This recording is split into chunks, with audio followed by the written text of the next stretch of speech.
ശരിയാ, ചില ആളുകൾ വരുമ്പോൾ പറയാറ് എന്ത് ആ രോഗമായിരുന്നു. ഭയങ്കര ഏറ്റവും കൂടുതൽ ഞാൻ കേട്ടിരിക്കുന്ന ലാലേട്ടൻ വഴികളാ. അതെ, അതെ.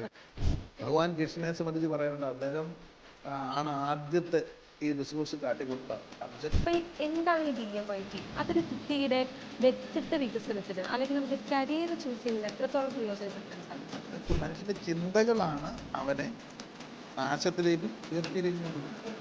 ഒരാള് നമ്മുടെ നാട്ടിൽ നിന്ന് പോയി രക്ഷപ്പെടുമ്പോൾ അവരെ പലപ്പോഴും ഈ ചരട് കെട്ടുന്നവർക്ക് ആത്മവിശ്വാസം ഉണ്ടെങ്കിൽ ഞാനും എനിക്കും മനസ്സിലായിരിക്കുന്നു. അപ്പൊ അതിനകത്ത് യുക്തി എന്തായിരിക്കും? നിങ്ങൾക്ക് ഒരു 1000 ബുക്ക് വായിച്ചാൽ കിട്ടാത്ത അനുഭവ സമ്പത്തുള്ള ഒരാളോടൊപ്പം ഒറ്റ മണിക്കൂറിലാവും.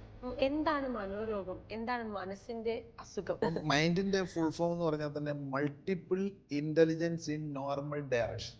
റിട്ടയർമെന്റ് എന്ന് പറയുന്നത് മനസ്സിന്റെ ഒരു അവസ്ഥയാണ്. പ്രത്യേകിച്ച് ഇനി ഒന്നും ചെയ്യാനില്ല എന്നൊരു മാനസികാവസ്ഥ ഒരു വ്യക്തിയുടെ ജീവിത കാലഘട്ടത്തിൽ എപ്പോൾ ഉണ്ടാകുന്നു, അന്ന് റിട്ടയർമെന്റ്.